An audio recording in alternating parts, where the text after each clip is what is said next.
الفاتحہ جناب احمدی مصطفیٰ محمد مصطفیٰ صلی اللہ علیہ وسلم۔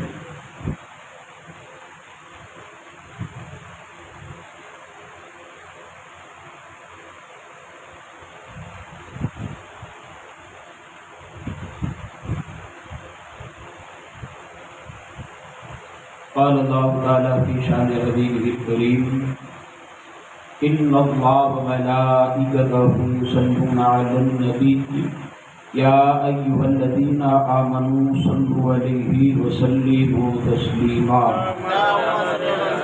اللہم صل علی سیدنا و نبینا و مولانا مرجانا محمد وعلی آل سیدنا محمد وصحبہ وسلم۔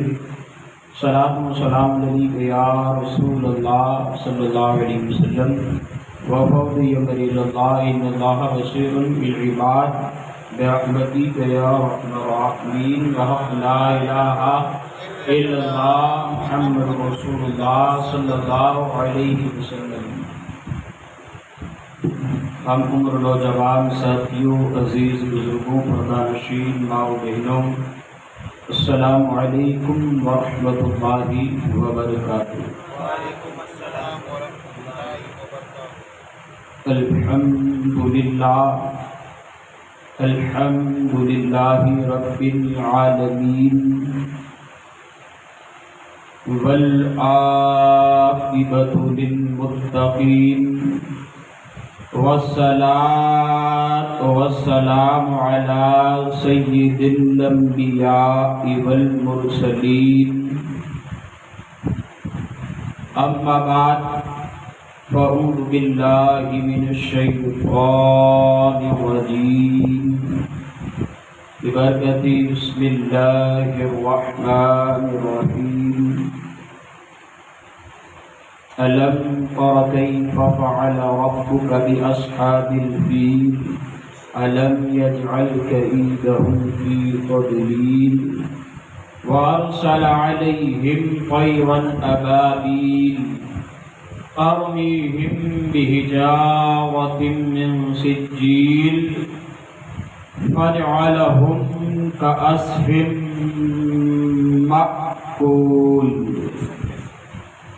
صدق اللہ وصدقہ النبی الامین المکین المختار الکریم، ونحن علی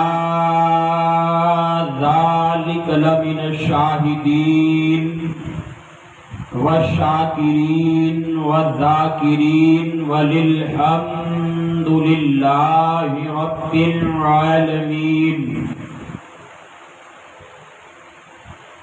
آئیے کچھ عرض معروف کرنے سے قبل ہم اور آپ مل کر دونوں عالم کے مالک و مختار سیدی ذی وقار نائب پروردگار رحمت للعالمین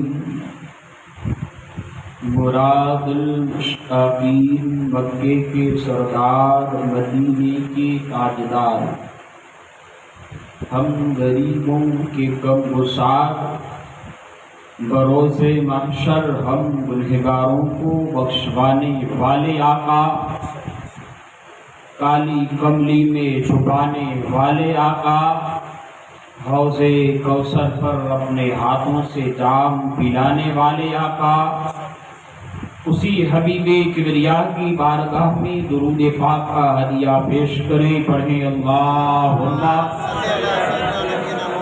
صلی علی سیدنا و نبینا و مولانا ملجانا محمد وعلی آل سیدنا محمد واصحابہ وبارک وسلم۔ صلاۃ و سلام علیک یا رسول اللہ صلی اللہ تعالی علیہ وسلم۔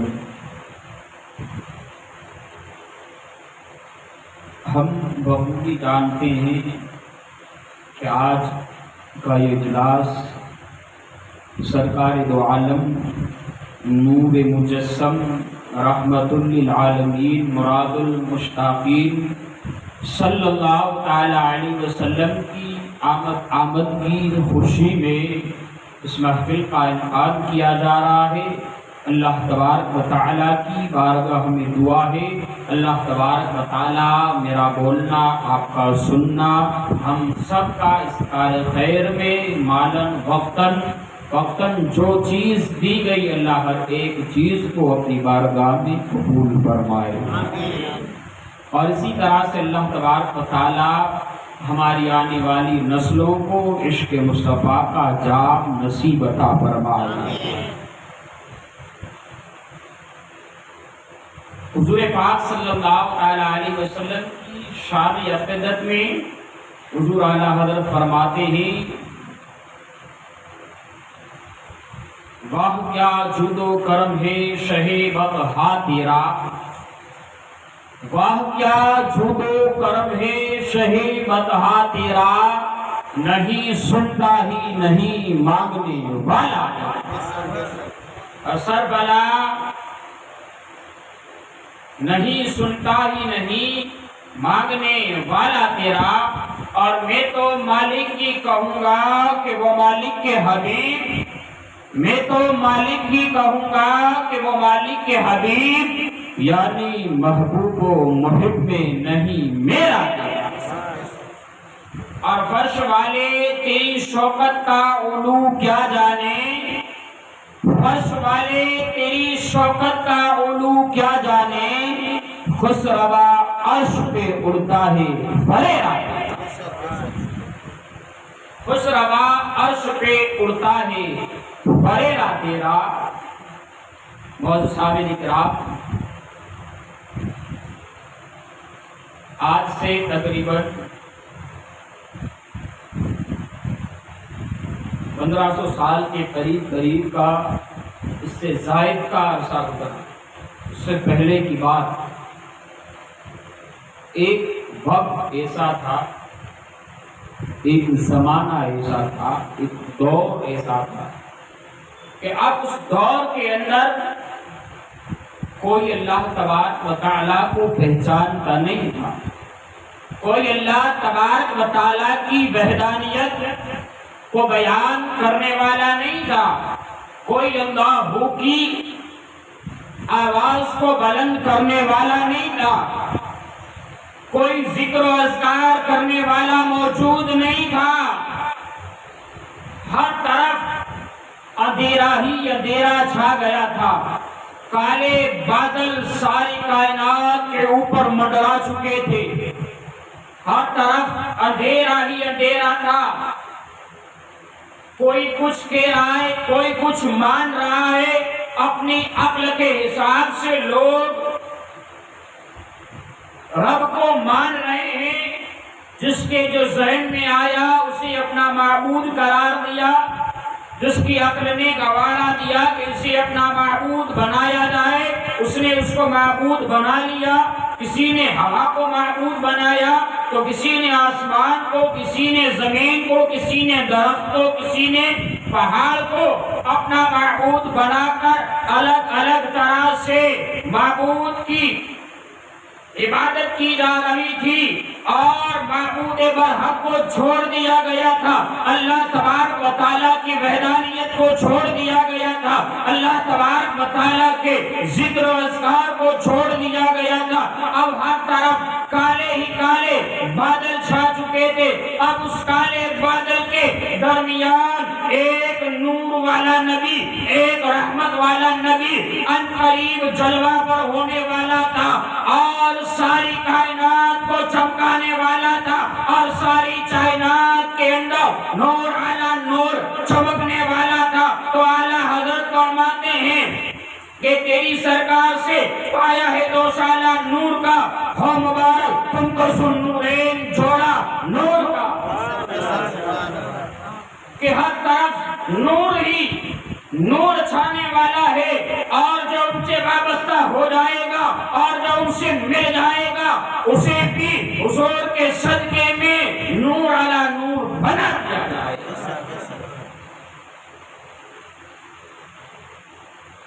پرفتن دور کے درمیان ابھی حضور اکرم نور مجسم صلی اللہ تعالی علیہ وسلم ابھی اس دنیا میں تشریف جسمن کے طور پر آپ جسمانی طور پر ابھی دنیا میں تشریف نہیں لائے، پوری دنیا کا حال پوری دنیا کے اندر کالے بادل چھائے ہوئے، ہر طرف اندھیرا۔ حضور اکرم صلی اللہ تعالی علیہ وسلم کے دادا حضرت عبد المطلب، آپ نے پوری زندگی جب تک آپ حیات رہے، آپ کی عمر شریف 120 سال تک آپ حیات رہے، 120 سال تک آپ کو اللہ تبارک و تعالیٰ نے عمر دراز عطا فرمائی، اور آپ 120 سال تک حیات رہے، اور آپ مقیم تھے مکہ شریف کے رہنے والے تھے، رہائش آپ کی مکہ شریف کے اندر، اور متولی خانہ کعبہ تھے۔ پوری خانہ کعبہ کی ذمہ داری حضرت عبد المطلب کے حوالے تھی، آپ اس وقت کے متولی تھے خانہ کعبہ کے۔ اس زمانے میں اس دور کے اندر حضرت عبد المطلب نے کوئی شرکانہ کام نہیں کیا، آپ نے اپنی پوری زندگی کے اندر کوئی شرک کو نہیں اپنایا، نہ کبھی آپ نے آگ کو معبود مانا، نہ کبھی درختوں کے سامنے کبھی سجدہ کیا، نہ کبھی پہاڑوں کے سامنے، نہ پتھروں کے سامنے۔ آپ نے کبھی ان باطلانہ معبودان کی طرف آپ کبھی بھی راغب نہیں ہوئے۔ آپ عقیدہ توحید پر قائم رہے، آپ کا ماننا یہی تھا کہ اللہ وحدہ لا شریک ایک ہے، اور آپ نے کوئی ایسا فعل کفرن، کوئی ایسا فعل نہیں کیا، کوئی ایسا کام نہیں کیا پوری زندگی کے اندر آپ نے۔ اور آپ کا معمول یہ تھا کہ آپ غار حرا کے اندر تشریف لے جاتے، اللہ تبارک و تعالیٰ کی عبادت میں رہتے، گریہ زاری کرتے، اللہ تبارک و تعالیٰ کے ذکر و اذکار میں گم رہتے۔ اور رمضان المبارک کا مہینہ آتا تو آپ اعتکاف کی نیت سے غار حرا میں تشریف لے جاتے، اور پورا مہینہ آپ غار حرا کے اندر رہ کر اللہ تبارک و تعالیٰ کے ذکر کے اندر رہتے، اللہ تبارک و تعالیٰ کی یاد میں رہتے، اس قدر آپ عبادت گزار تھے۔ کون؟ حضور اکرم صلی اللہ تعالی علیہ وسلم کے دادا حضرت عبد المطلب۔ تقوی، پرہیزگاری، دیانتداری، بردباری، اور اللہ نے آپ کو عقل سلیم ایسی عطا فرمائی تھی کہ شہر مکہ کے بڑے بڑے فیصلے بھی آپ اپنی عقل و ذہانت سے خود فرمایا کرتے۔ آپ اس وقت کے بڑے سردار میں سے سب سے بڑے سرداروں میں سے آپ کا شمار کیا جاتا ہے، حضرت عبد المطلب کا۔ یہ حضرت عبد المطلب کے زمانے میں یمن کا بادشاہ ابرہا کو یہ بات پتہ چلی کہ شہر مکہ کے اندر لوگ بڑی دور و دراز سے خانہ کعبہ کا طواف کرنے کے لیے آتے ہیں۔ اس نے ارادہ کیا کہ کیوں نہ میں یمن کے اندر ایک دوسرا خانہ کعبہ تیار کراؤں، گرجا گھر بناؤں، تاکہ بجائے مکہ کے لوگ یمن آئیں اور جو میرا تعمیر کردہ جو گرجا گھر ہے لوگ اس کا طواف کیا کریں، اس کے سامنے عبادتیں کیا کریں۔ اس ارادے سے اس نے یمن کے اندر گرجا گھر تیار کروایا۔ اور اس کی سلطنت میں اعلان کروایا کہ خانہ کعبہ کے بجائے لوگ میرے بنائے ہوئے گرجا گھر کا طواف کریں اور خانہ کعبہ کے طواف کے بجائے لوگ یہاں پر آئیں یمن پر۔ اب یہ بات مکہ والوں کو جب معلوم ہوئی کہ بادشاہ ابرہہ نے یمن کے اندر ایک گرجا گھر تعمیر کروایا ہے اور چاہتا ہے کہ اس کی عبادت کی جائے، اس کے سامنے جھکا جائے اور اسی گرجا گھر کا طواف کیا جائے، تو کچھ لوگ غصے سے لال پیلے ہو گئے اور شہر مکہ سے سفر شروع کیا اور یمن پہنچے۔ جو ابرہہ نے جو گرجا گھر تعمیر کروایا تھا اس کو دیکھنے کے لیے ذرا دیکھیں تو صحیح کہ اس نے کیسا گرجا گھر تعمیر کروایا ہے اور کیسا ہے۔ کچھ لوگ یمن پہنچنے کے بعد اسے ناپاک کر دیا، نجس، اپنی ناپاکی سے، اپنی گندگی سے اس گھر میں جا کر پیشاب وغیرہ اس گرجا گھر میں کیا۔ اس کو پلید کر کے مکہ کے لوگ واپس مکہ آ گئے۔ جب ابرہہ کو اس بات کی خبر ہوئی، معلوم ہوا کہ میرے گھر کی بے حرمتی کی گئی، جس نے اس کو کیا ہے اس کا انجام برا ہوگا، جس نے میرے گرجا گھر کی توہین کی ہے، جس نے بے ادبی کی ہے، میں اس سے حساب لوں گا۔ اور اس نے پوری ایک فوج تیار کروائی اور کہا کہ ہم سفر کریں گے اور مکہ کی طرف جائیں گے اور خانہ کعبہ کو ڈھانک کر زمین برابر کر دیں گے۔ نعوذ باللہ رب العالمین، معاذ اللہ رب العالمین۔ اس ارادے سے ابرہہ ہاتھیوں کی فوج لے کر، ابھی میں نے سورہ فیل کی تلاوت کی خطبہ سے پہلے، اس میں اللہ تبارک و تعالیٰ نے پورے منظر کو قرآن میں اتار دیا۔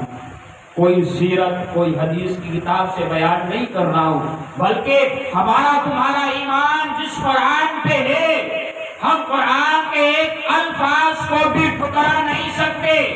قرآن فرماتا ہے أَلَمْ تَرَ كَيْفَ فَعَلَ رَبُّكَ بِأَصْحَابِ الْفِيلِ۔ اے محبوب، کیا آپ نے نہیں دیکھا کہ میں نے ان ہاتھی والوں کی جماعت کا کیا حال فرمایا؟ آئیے اس کی تفسیر، آئیے اس کا معاہدہ کرتے ہیں۔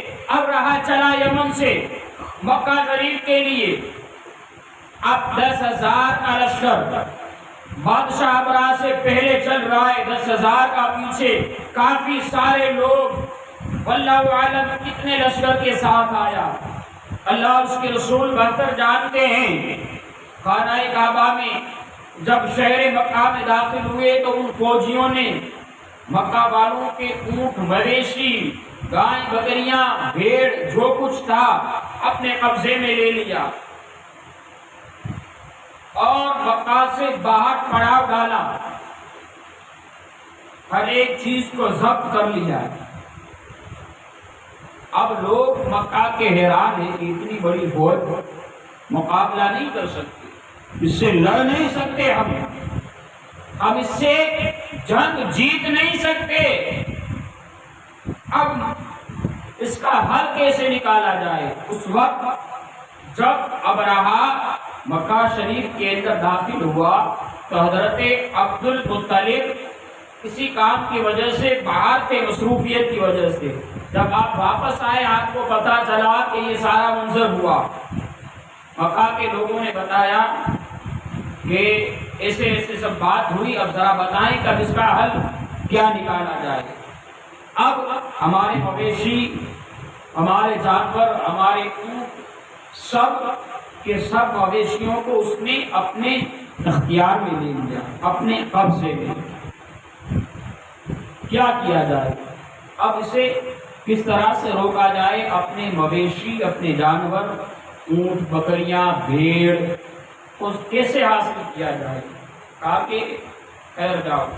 حضرت عبد المطلب نے فرمایا کہ میں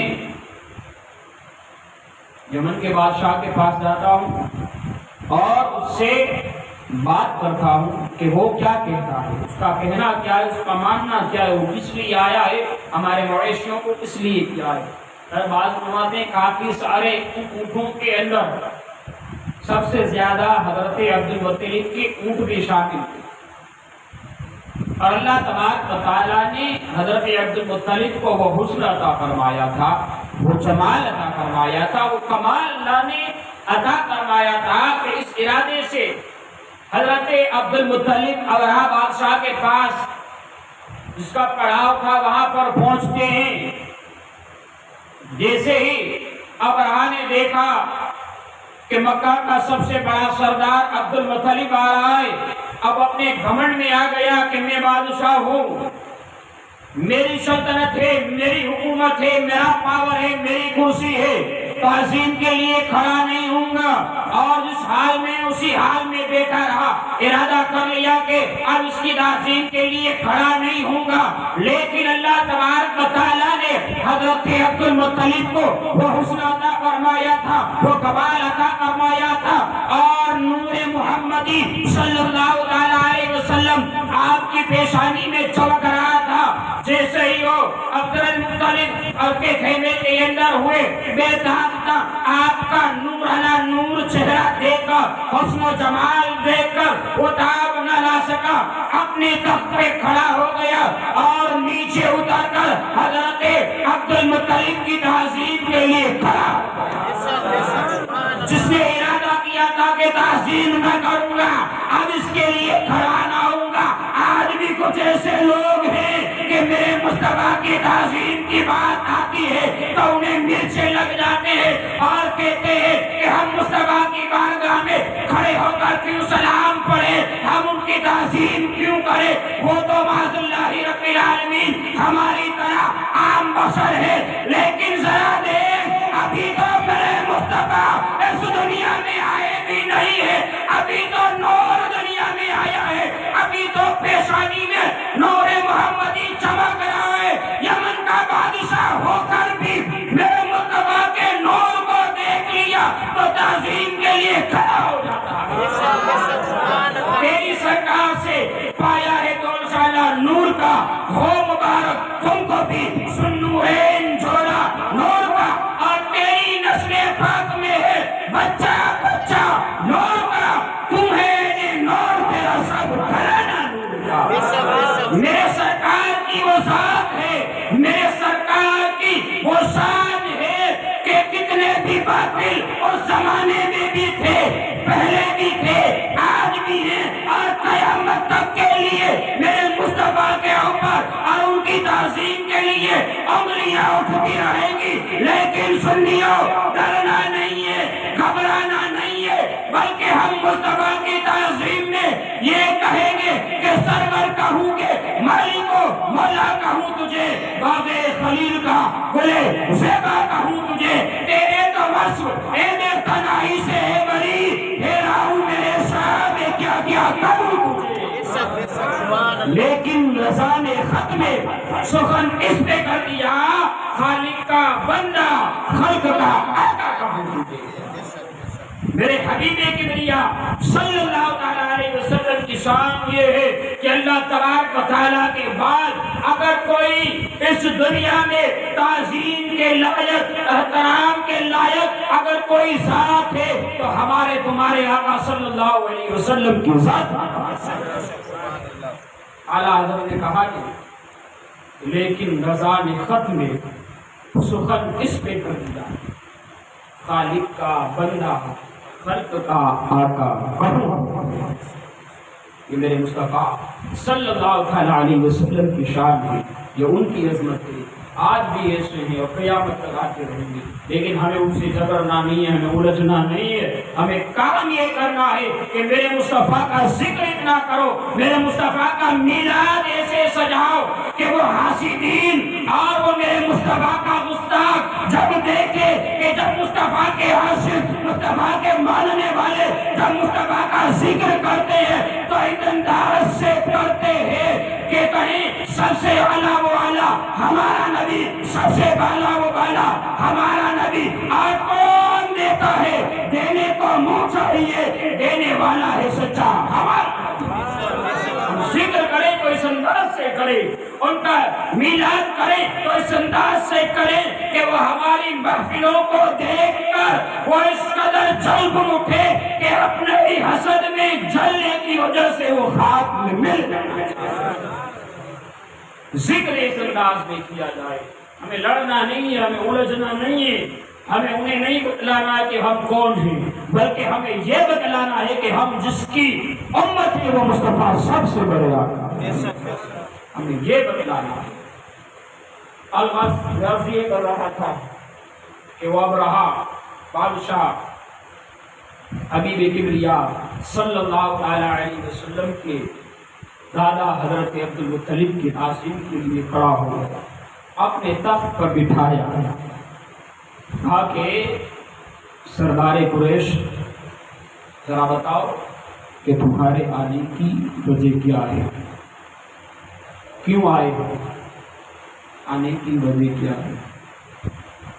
حضرت عبدالمطلب نے فرمایا میرے کچھ مویشی ایک میرے دار پر ہیں، چاہتا ہوں کہ اسے چھوڑ دیا جائے۔ اب حیران میں ہو رہا وہ بادشاہ یمن کا، ارے سردار قریش نے تو یہ سمجھ رہا تھا کہ تم جنگ کا مطالبہ کرو گے، تم مجھ سے لڑو گے، تمہیں معلوم نہیں میں کس لیے آیا ہوں۔ اب فرعونی انداز میں ابرا کہنے لگا عبدالمطلب تم جانتے نہیں میں کس لیے آیا ہوں؟ میں آیا ہوں کہ خانہ کعبہ کو گرا دوں اور زمین پس کر دوں، اس کی ایک اینٹ سے اینٹ بجا دوں۔ حضرت عبدالمطلب نے سنجیدگی سے اطمینان کے ساتھ ابرہہ سے فرمایا دیکھو خانہ کعبہ اس رب ذوالجلال کا گھر ہے، رب جانے اور ابرہہ تو جان، رب اپنے گھر کی حفاظت کرنا اچھی طرح سے جانتا ہے۔ میں چاہتا ہوں کہ میں اپنے مال کی فکر کروں، میرے اونٹ میرے مویشی جانور دے دو۔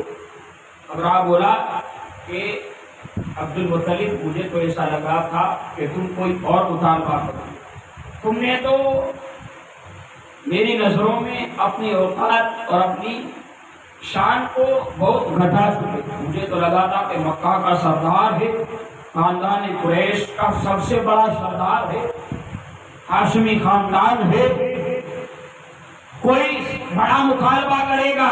کہا کہ نہیں میرا کوئی اور مطالبہ نہیں ہے۔ کہا کہ اچھا، اب وہ غصے سے لال پیلے ہونا لگا اور بھی اس کا غصہ بڑھنے لگا اور کہنے لگا عبدالمطلب کل صبح میں آؤں گا، خانہ کعبہ کی دیوار سے دیوار، اینٹ سے اینٹ بجا دوں گا اور بیچ میں نہیں آؤ گے نا۔ حضرت عبدالمطلب نے سنجیدگی کے ساتھ فرمایا تجھے جو کرنا ہے کر لے، مجھے اس سے کوئی لگاؤ نہیں، مجھے اس سے کوئی دلچسپی نہیں ہے، تو کیا کر رہا ہے اور کیا نہیں کر رہا ہے، بس ہمارے مویشی ہمیں دے دے، ہمارے جانور ہمیں واپس کر دے۔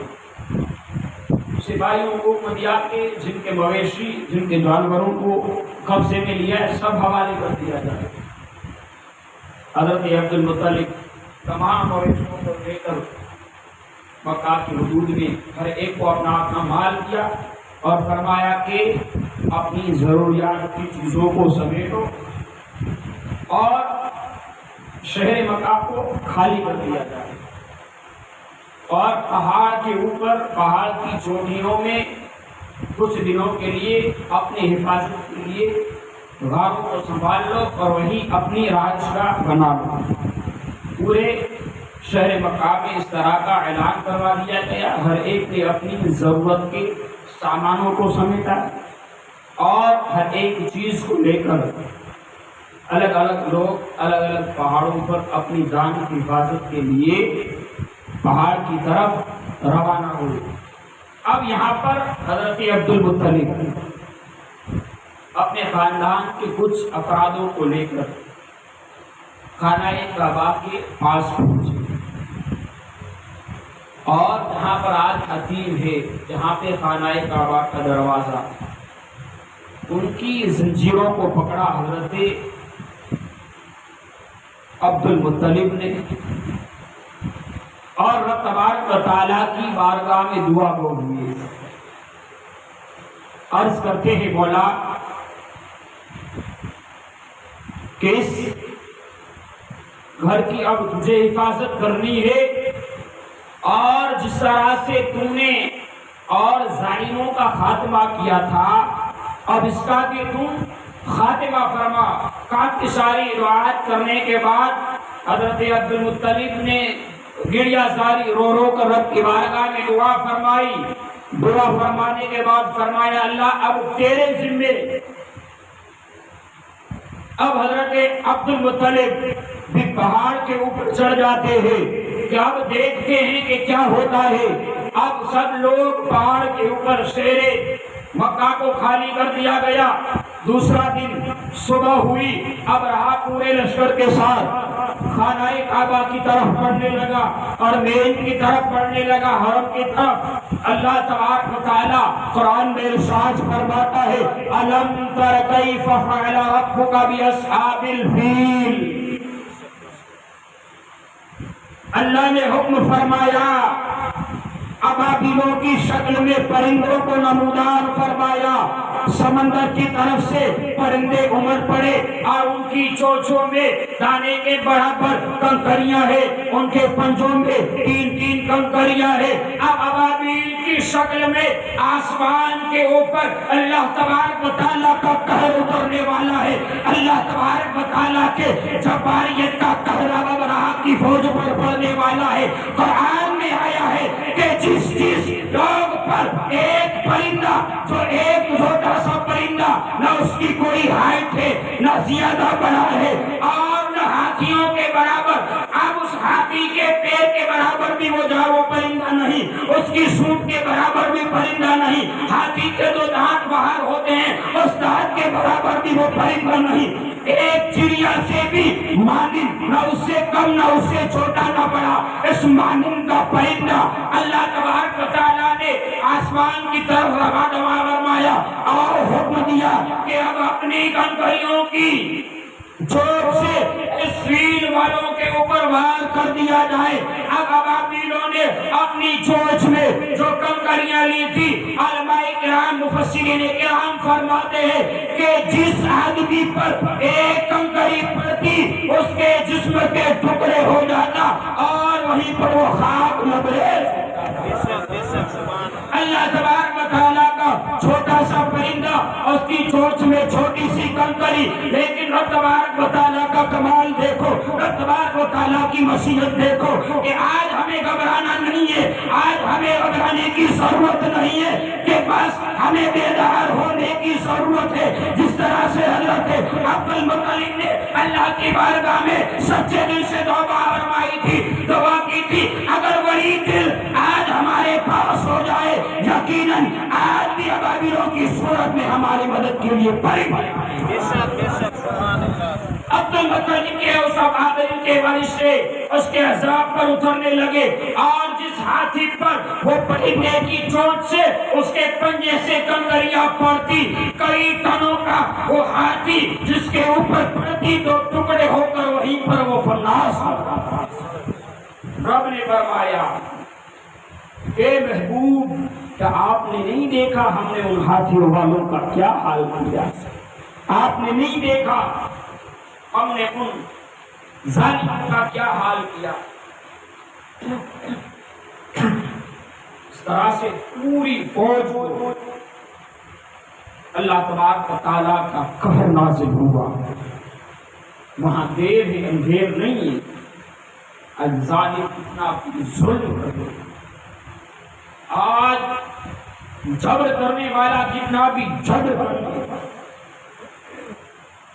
کتنا بھی حاکم اپنے حکومت کے بل بوتے پر قوم کو ڈرائے، لیکن اس وحدہ لا شریک بادشاہ کے وہاں دیر نہیں، آج نہیں تو کل تو ابابیلوں کی شکل میں، ابابیلوں کی صورت میں اور پرندوں کو نازل فرمائے گا۔ اور تاریخ گواہ ہے کہ جب کبھی بھی ظلم ہوا اور بادشاہ جابر ہونے لگا اور جبر کرنے لگا تو اللہ تبارک و تعالیٰ کا قہر اس پر اترا اور آنے والے لوگوں کے لیے عبرت بن گیا اور رب نے اس ابراہ کو عبرت بنایا اور قیامت تک کے لیے ہر ایک بادشاہ کو بتلا دیا، ہر ایک حکومت کرنے والے کو بتلا دیا، ہر ایک کو کرسی پر بیٹھنے والے کو بتلا دیا کہ یہ پاور، یہ کرسی، یہ بادشاہت، یہ حکومت، یہ سلطنت آج تمہاری ہے، کل جب میرا قہر آئے گا تو یہ کرسی بھی نہ بچا سکے گی، یہ پاور بھی نہ بچا سکے گا، یہ سلطنت بھی نہ بچا سکے گی۔ جب میں اپنی قہاریت پہ آ جاؤں گا، جب میں اپنی جباریت پہ آ جاؤں گا تو بادشاہ بھی میں ہوں گا اور سلطنت بھی میری ہو جائے گی۔ تو ایسا ہی ہوا جب خانہ کعبہ کو ڈھانے کی کوشش کی گئی، اللہ تبارک و تعالیٰ کے گھر کو ڈھانے کی کوشش کی گئی۔ آج میرے اس جملے پر عقل مند را اشارہ کافی کہ جس نے بھی رب تبارک و تعالیٰ کے گھر کی طرف آنکھ اٹھائی، تاریخ گواہ ہے کہ وہ آنکھ آج اس دنیا میں موجود نہیں۔ اور جس نے اللہ تبارک و تعالیٰ کے خانہ کعبہ کے لیے، اللہ تبارک و تعالیٰ کے گھر کے لیے اپنا مال قربان کیا، اپنا وقت قربان کیا، اپنی اولاد قربان کی، آج ان کا بھی ذکر کیا جاتا ہے، آج قیامت تک کے لیے ان کا چرچا بلند ہوتا ہے۔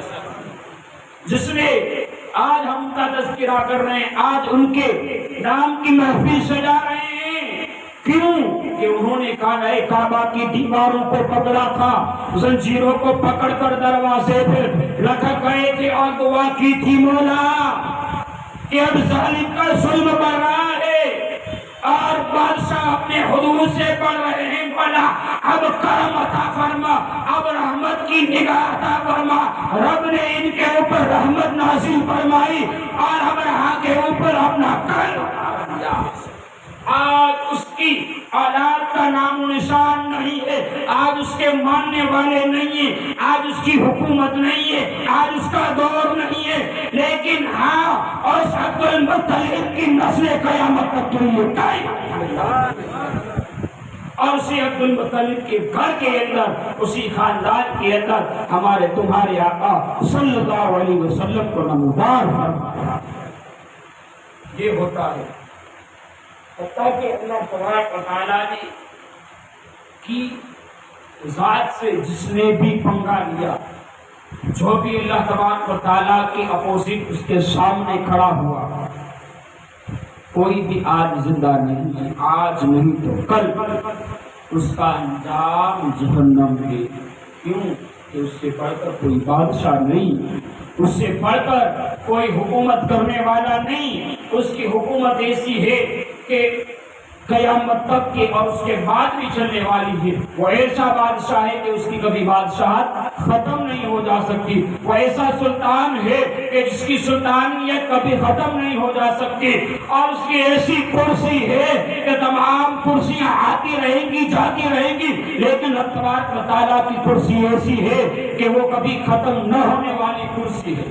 آج لوگ سمجھتے ہیں کہ اس کے پاور کے اوپر ڈراؤں گا، کرتا ہوں، دباؤں گا، لیکن ہمیں ایک کام کرنا ہے، ایک کام کہ ہمیں اس رب نے جو قرآن ہمیں عطا کیا، دیکھو مشیت اور مدد ایسے ہی نہیں آتی۔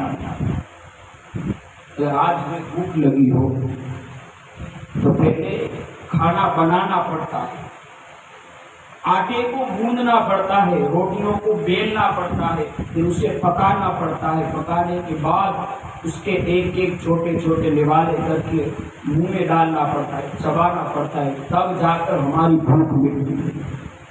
اور ہم یہ توقع رکھیں کہ اللہ تبارک و تعالیٰ میں اپنے گھر میں بیٹھا رہوں، میں اپنے مسلمان بھائی کی برائی کروں، اللہ کی مدد آئے، میں کسی کو برا کہوں، اللہ کی مدد آئے، میں جھوٹ بولوں، اللہ کے آسمان سے مدد آئے، میں اپنے مسلمان بھائی کا مال کھا جاؤں، اللہ کی امداد آئے، نہیں، اسے نہیں آئے۔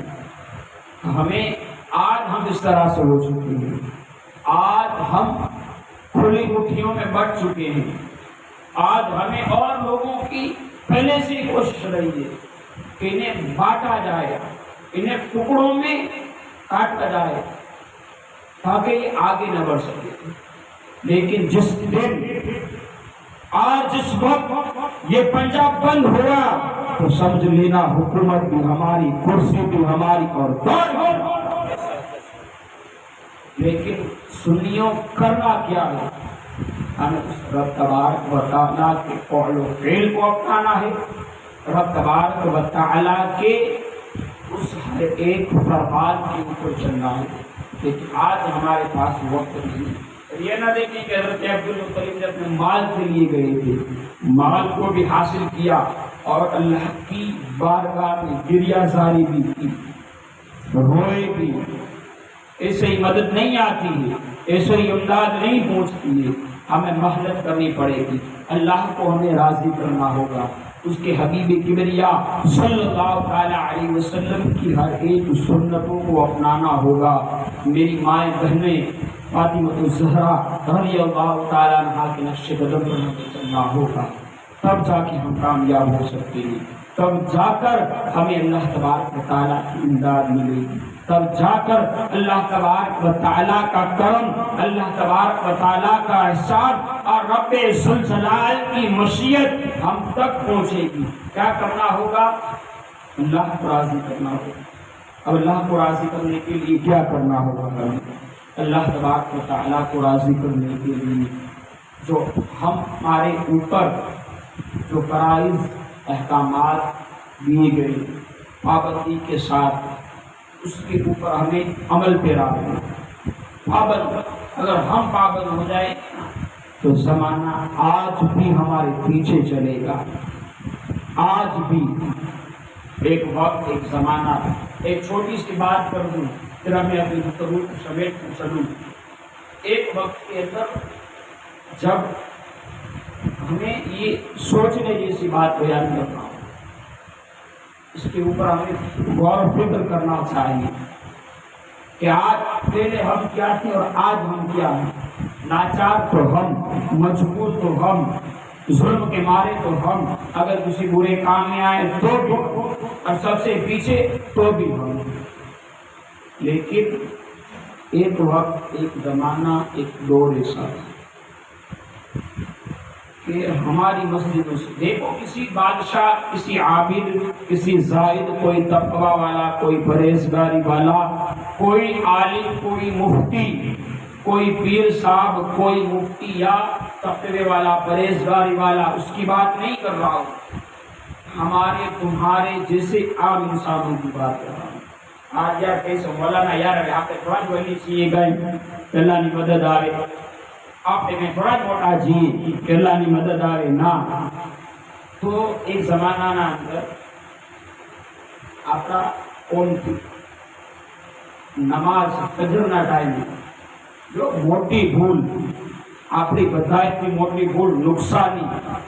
આપણે નુકસાનીનો સબબ જ બનીએ છીએ ફજરની નમાઝ મૂકીને. પહેલો ડગલો જેને ફજર મૂકીને એને દીનને બરબાદ કરી દે. એ જમાનામાં ફજરની નમાઝ તાકીદથી આખું ગામ જમા થાય નમાઝ પઢતો.